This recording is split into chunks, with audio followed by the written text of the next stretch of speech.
All right, guys, let's knock out these vocal tracks. We're going to save the lead for last because that was kind of a pain in the butt. It was trial and error for sure, so probably be a little bit of a spaghetti mess with the EQ. It's the first time that I've used the Aston Martin mic, and I almost wish I would have just used the SM7. I kind of know Arthur's voice with just a simple dynamic mic, or maybe my one of my other condensers, but it turned out great, so I'm happy with it. So it worked, but it was a little bit of trial and error through the EQ phase to get something that I was happy with. The first tracks we're going to look at are these doubles. We've got Without you, I can't survive. a little bit of a Risen king. modulated flange phaser sound. In my weakness, you are. Cool. Just wanted it to be different. Didn't want it to be the same old. I went with a phase sound. I've got the modulation setting cranked on the Isotope Nectar 2. I've been using a lot of phaser flanger modulation effects lately on vocals and miscellaneous elements. I listen to a lot of pop, and you'll hear a lot of that kind of stuff in the pop vocals or different like reverse swell sounds, cymbal sounds, that kind of stuff. Adds a nice little kiss of modulation to it. But this was a preset, it was pop subtle smoothing, and then I added the effects to give it the phase sound there. So I don't even think there's no repeat, a little bit of distortion, a little bit of saturation, no repeat, no delay, just modulation. The processing was in the preset. We got saturation, so tube saturation, some de-essing. I cranked down on that. I like to make sure background vocals don't have many sibilants, many S sounds or much sibilance. Forgive me, losing my mind here. Compressing the snot out of it, limiting it, and we get a sound that goes from In my weakness, you. In my weakness, you are. So just kind of a weird take on it. A little bit different for the background vocals, but smushing them with compression and EQing them a bit. And then we're moving on here to the lead doubles. Pretty much destroyed these. Had a blast with that. I love that sound. How can you be mad at that? So I have it set a little bit different now. So I'm not using any of the actual fader. I've got it down to 0. And then the processing over here, I've got it set to pre-fader. And so without anything here, you won't hear anything. Whenever I engage the send, we're only hearing the send to the stereo dimension D and the gyno hall. Okay, so it's getting processed, but we're not using the main fader here. Letting that live down at 0, and then we're just into nothing. And then we've got the stereo dimension D tone, so getting it a little wider out on the sides. I've also smothered it in Waves S1. You can probably be sure that don't count on this being mono compatible, but okay, first step. And then we got the Pro Q2 just taking out all the top end, just wasn't working. The 3 to 5K, 2K, it wasn't, but sucking that out, didn't need it. The capitator is what's giving us that awesome distortion, and you can see I'm driving it and punishing it.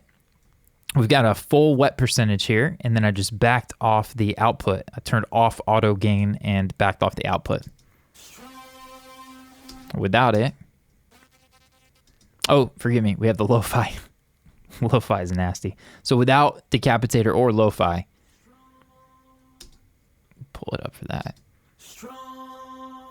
Pretty similar to the first one, a little modulated sound. But now with decapitator, so we're getting grit from that, but that's not really where we're getting the distortion. We're getting it from this guy, lo-fi. And I've got no distortion added, no noise added, no saturation added. I chose to bit crush this, so I've got it down to 6 bits. So if you take the sample size and you just go to 24-bit recording, and we just drop that down, what I like to do is around 8, 10 sometimes, but 8 usually, we'll start to hear it break up. So here, we'll listen. Put it in. Nothing changes, but then we drag this down. So around 12 bits, we're getting a little bit of grain, a little bit of grit. 10. Get some stuff there, but 9 and 8. Starting to rip, kind of tear up a little bit. And then 6 bits. Really getting that just rock and roll almost distortion. So 5 bits, it just about breaks up apart to where it disappears. 6 gives us a little more decay. Yeah. And I thought that sounded awesome. So I did that and then sent it to a verb. We got the gyno hall a little bit.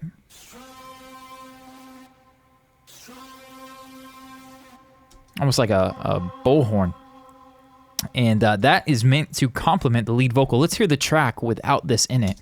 Strong, strong, And then with it. strong. Yeah, just a nice, it's not even for the lyric. It's more for like just some fuzz, some grit on the left and right sides there. Strong, strong. Yeah, kind of love it. So whisper vocals, all I did to them in the mix was added some verb. We processed these in the production phase.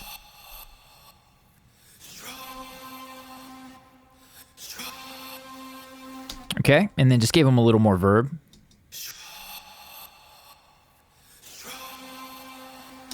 So I used a complementary blend of the Sunset Chamber and the Gyno Hall in this one.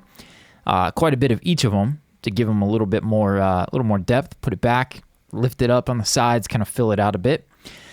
And those are the background vocals. So we had some layers, some stacks, nothing too crazy.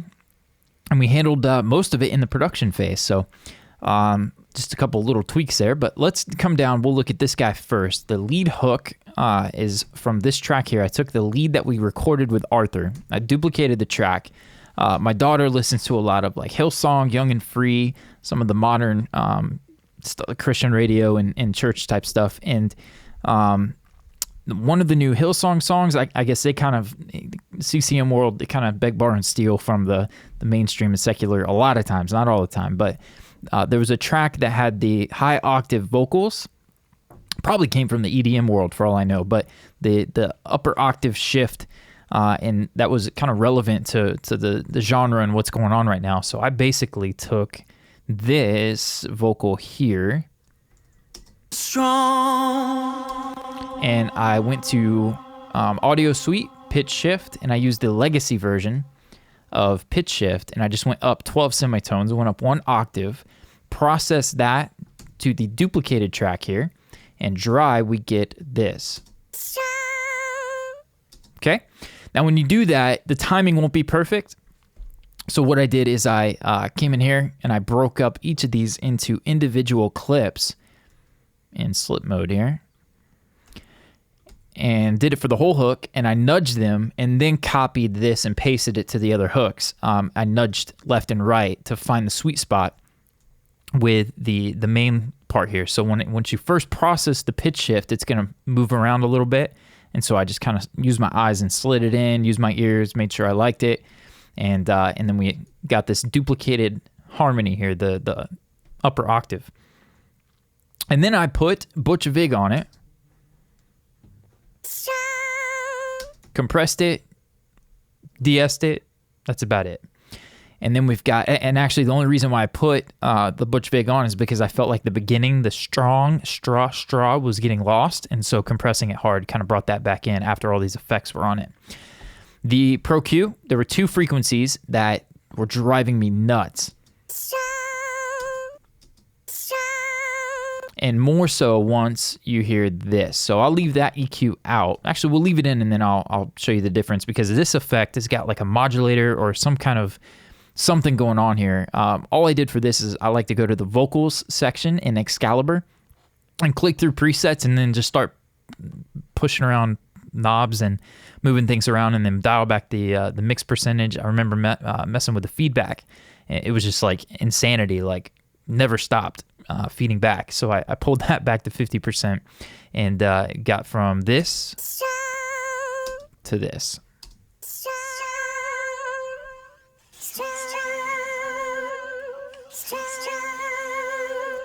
Okay, wanted that to move a little bit. I thought just like a quick kind of roadsy vibe would be cool.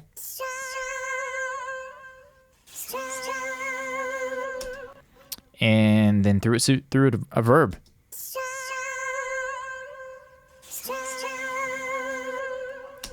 So this EQ, let's hear it without it. And then with it. Much softer, right? You can even see the peaks. I didn't look at the analyzer, but it definitely wouldn't hurt. Right there.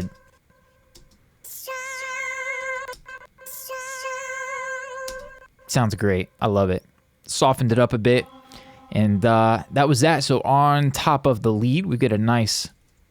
You are strong, strong, strong. You are strong, strong, strong. I gotta remember to leave it alone. I don't have SonarWorks on. I feel like it needs to be brighter, but anyways, that was a nice little layer, a little addition that we did. Let's look at the lead. So it did some things a little bit different, but I can't remember if I showed you guys this or not. Basically, we have these lead vocal tracks. These are all audio tracks, and they go to the lead vocal bus, which is down here.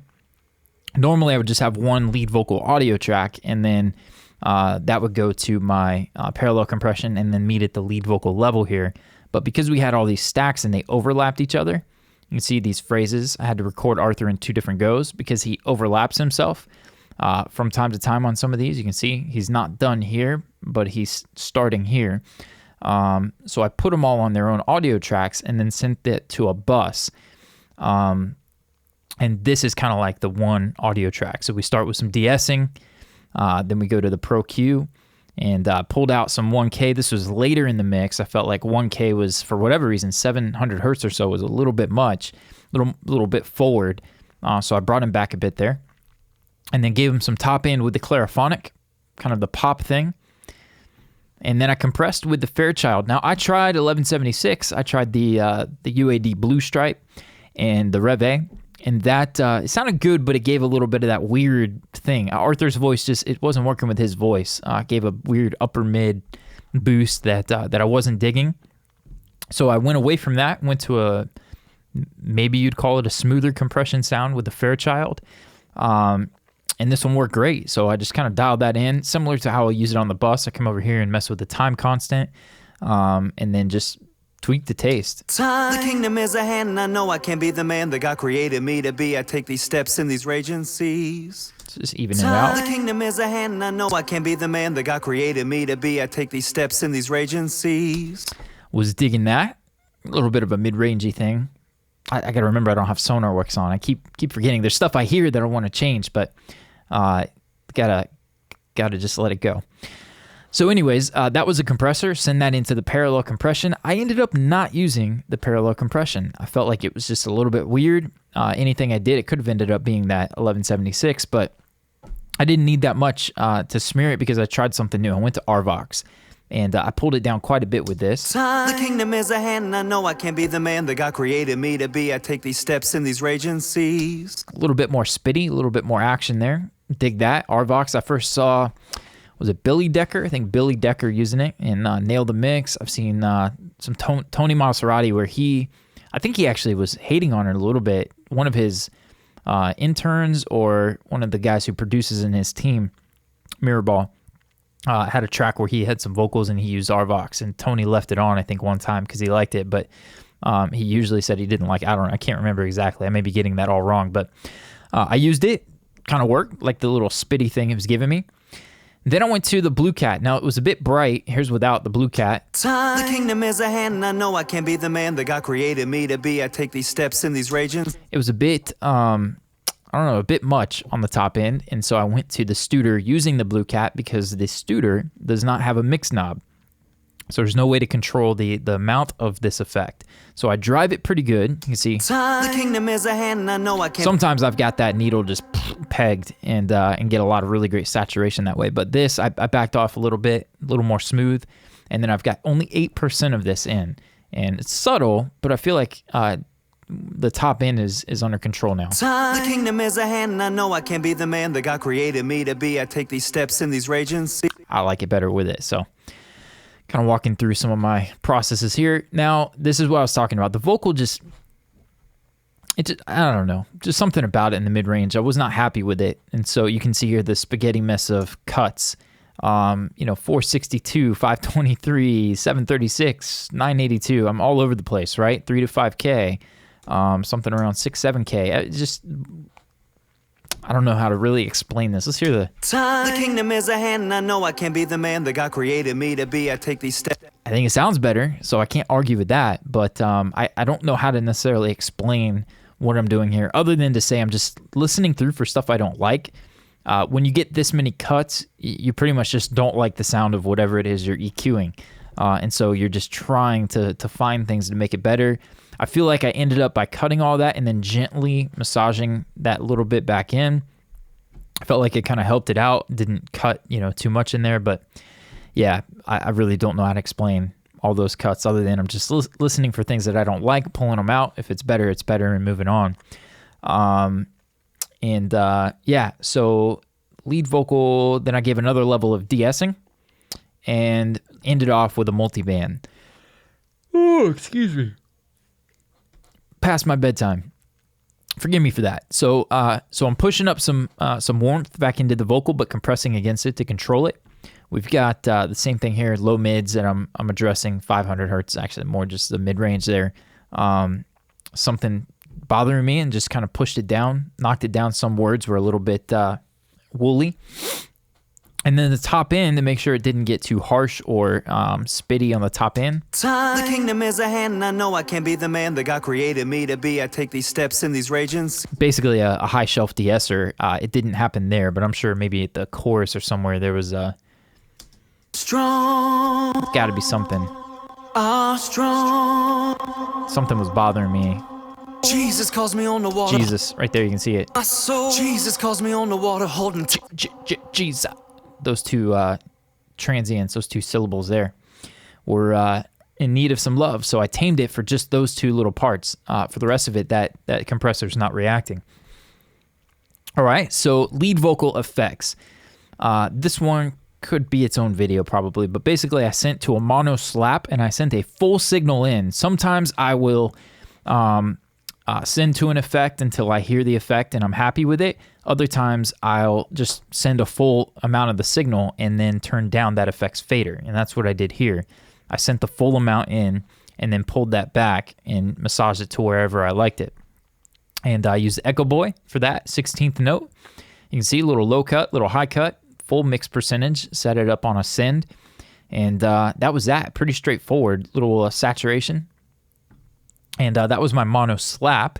That was inspired by the Ed Sheeran track. Ed had a little bit of that slap delay, and I felt like it sounded good, so I went for it. I'm at war with all these lies.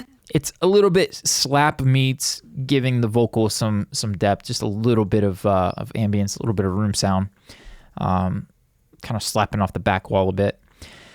Then I went to the Aphex. Again, I was, hunting for a vocal sound, and so I sent a little tiny bit of that into this Aphex Vintage Oral Exciter. Need some coffee, forgive me.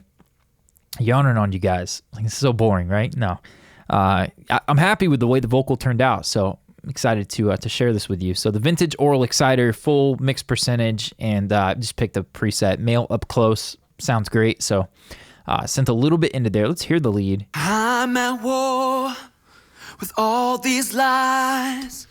I would say it gives it, that much more of kind of the proximity effect thing, giving it a little bit more of some chest.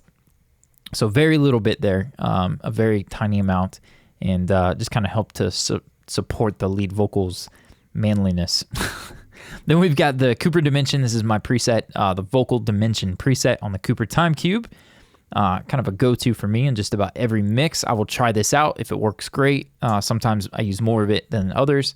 You can see the settings there. It's 5 on the left, 20 milliseconds on the right. And I've EQ'd that probably with just a template. I've got it there just in case I want to go to town.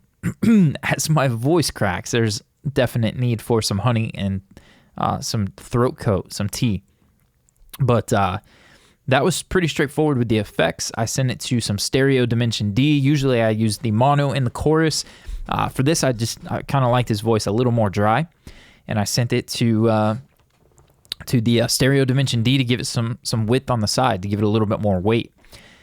The lead vocal had these really cool throws that I created, but instead of sending it from the lead vocal track, my hands were tied a bit because the lead vocal overlaps. So if I come in here and I put on the lead vocal track like I usually do, and I automate delays down here, if I go and open up the delay right here, you can see at the end of the word, it's going to delay the phrase here, but it's also going to overlap and delay the beginning of this phrase. So what I did, instead of using the lead vocal level to send to my effects, I handled this a little bit quicker, I think, than breaking this apart and duplicating the lead vocal processing. But I sent straight from here, lead vocal, and then you can see if I Command Control click on the mute button, you can see I opened up the mute here. So we're gonna get. Or am I living out by fear? Okay, but that's just the send. What I'm doing to get the vocal to sound clear and up in your face still is if we come down here, what is that, the 8th or 16th? So 16th delay. You can see in order to get it to sound, let me back up. So these tracks, remember, don't have the compression, de-essing, all the processing. They are going to the lead vocal level, the lead vocal track right here, which is a bus, an aux, a mono aux, and they're getting processed with the EQ and the compression. In order for me to get a send that's going straight from here and bypassing that processing to sound upfront and processed, I needed to process the track before it hit the delay. So if you look at this 16th delay here, my first plugin is the Butch Vig, and I've just compressed the snot out of it. I just slammed the compressor, pushed a little bit of top end like I'm mixing a vocal, and de-ess like crazy to make sure it didn't get harsh. I even added some tube saturation, and that took the delay throw from sounding like this. Am I living out by faith, or am I living out by fear? One more time. Or am I living out by fear? To sounding like this. Or am I living out by fear?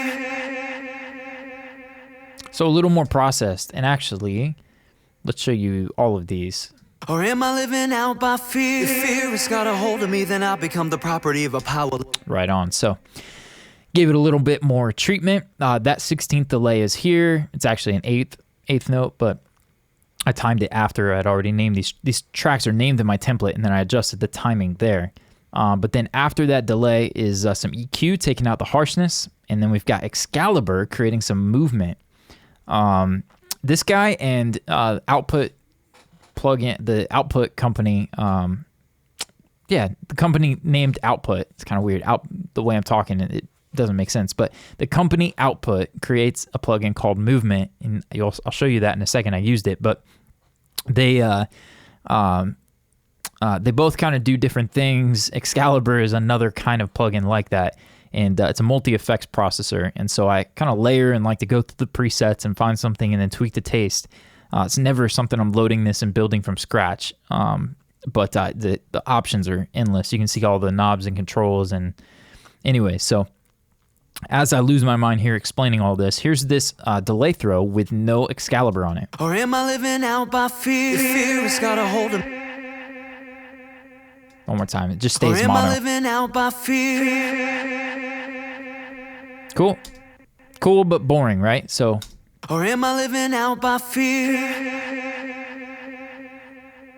So you got auto panning, you got modulation. It sounds like ring modulation is in there, delay, and I've got it at 30%, and it just felt more interesting like that. So that was the first vocal effect. Let's come out here to this one. I've got a 16th delay there as Of well. a risen king. Actually, I think it's out here. Agencies.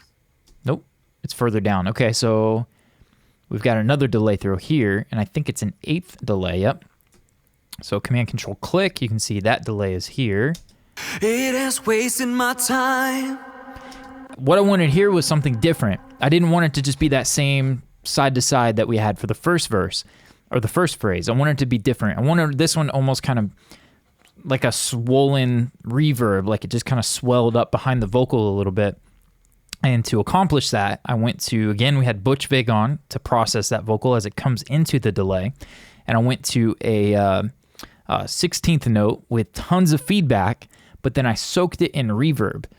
So I controlled it with EQ, but then I soaked it in the Manny Marroquin reverb, and I just crushed the top, I cranked the time all the way up, pulled back the top end and the mids, and compressed the snot out of it. So just tried to just create something sweet here and just soak it in reverb. It has wasted my time. I love what it did in the track. Let's listen to that first verse with those two effects. Am I living out by faith, or am I living out by fear? If fear has got a hold of me, then I'll become the property of a powerless angel, not the might of a risen king.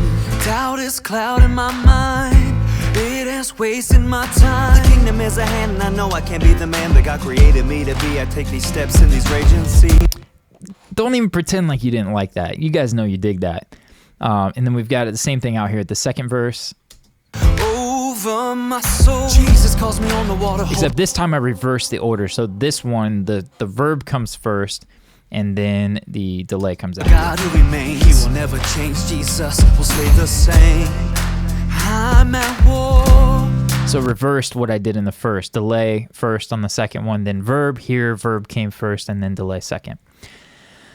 Man, so lots of little things in there, but a little bit of candy for that. I can't remember, did I do anything to the UR? I did. I sent some of this reverb. You are. So that same effect that I used in that second verse, I used on the UR. Weakness. You are strong. Strong. Strong. And there we have it. So those are the vocals. We'll go ahead. We'll hit the bus processing in this video. If we scroll down, we can see that all vocals, can't remember if I mentioned that, gets a little bit of saturation. That's in my template. If I engage this, it's probably early on. I would say this comes in just about after I finish the lead vocal. I'll kind of massage this and lift a little bit till I hear some grit, and then I back off until it's more of a kind of a coating of saturation, a little bit of like a post paint, whatever, not a primer, but to kind of seal it. And we showed drums. We already talked about that in the drums video, just in case. Those are the settings. Take them, steal them, tweak them to taste. Percussion doesn't get anything. We got the virtual mix bus. Sometimes I'll copy down the drum processing to the percussion and treat it a little differently, but no need to do that here. There was very little even done to the tracks for our percussion. The low end, same thing. We showed that, the bass video. All music, virtual mix bus, FG Gray with a little bit of compression. Mostly acoustic guitar being affected by that. So essentially another layer of compression for the acoustic guitar, up to 3 dB or so. And then I've widened the acoustic guitars. All the music, the pads, everything will be affected by this, 26%. You are strong. Strong. Strong. You probably don't even feel that much, so could have gone more, but I didn't. So there we go. High-end, all effects, same as just the virtual mix bus. We showed the Studer, we showed the curve bender. Want to make sure we go through for the sake of full disclosure here. We've got mix B and C. Now, I did use this. I wanted a little more. I've mastered this to a -14. Mixed and mastered. It's one process for me. I pretty much just will mix and have my limiter on. And what goes out the door from here. I don't do a separate mastering session unless I have the time, and I'll maybe at the end of a project pull all the final waves in. But usually anything I want to change, I change it in my master session here. So for mix B, again, for the sake of full disclosure, this is something I picked up from Bob Horn in one of his videos. Mix B is the Fairchild, and I've got the most important thing about this right here, the blend, is using the sidechain filter. And basically I'll mute mix A, and I'll send, you can see here, this is a parallel mix send. So all of this processing is now going to mix B and mix C, receive that. So one more time, parallel mix goes into parallel mix, and both mix B and C receive that full signal. So if I mute A, I'll mute C for a minute too, you can hear super compressed, right? Not really distorting, it's pretty smooth, but it's slammed. Without it, normal. Smashed. And I just dialed this in. The time constant is either going to end up being 5 or 6 for me usually. 6 has felt a little bit more aggressive, so I left it there. But this sidechain filter here is going to, if you lift that up, it's going to prevent. Here, it's pretty much in the middle. Easy to get back to. Here is the compressor reacting to all of it. All the lows, all the mids, all the top. This is the compressor with basically no sidechain filter, and then I'll show you what the sidechain filter does. Way different, right? Basically the sidechain, similar to a high pass filter, this is going to high pass the signal as it comes into the compressor, and basically the compressor will not react to your low end. So by lifting that up, the low end is going to retain the low end. It's going to leave it alone. The compressor is only going to compress and react to the frequencies above whatever this point is here. And so it's not labeled, but you can see it goes up to 500 hertz. So here's 500 hertz and above. So only 500 hertz and above is getting compressed at that point. Here's everything getting compressed. Way more energy down on your low end, right? And so this gives us the flexibility to control how much low end is impacting the compression. And because we have a pretty bottom heavy mix in this one, it's quite a bit. So we're going to pull that up. I like to just start with it all the way in.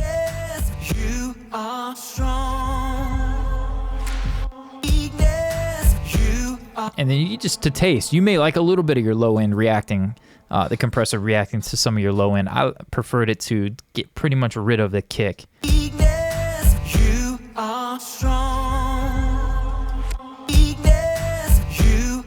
It's still reacting to the punch of the kick a little bit, but it's not overreacting and only reacting to that kick drum. So now it's a little bit better blend, which is going to smooth out the dynamics overall. So anyways, little lesson on the sidechain there with the Fairchild. That's why I love it so much on Mix B there.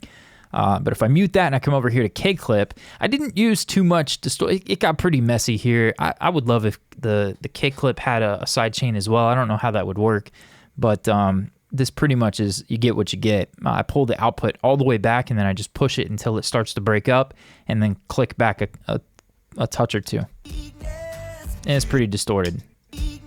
Without it,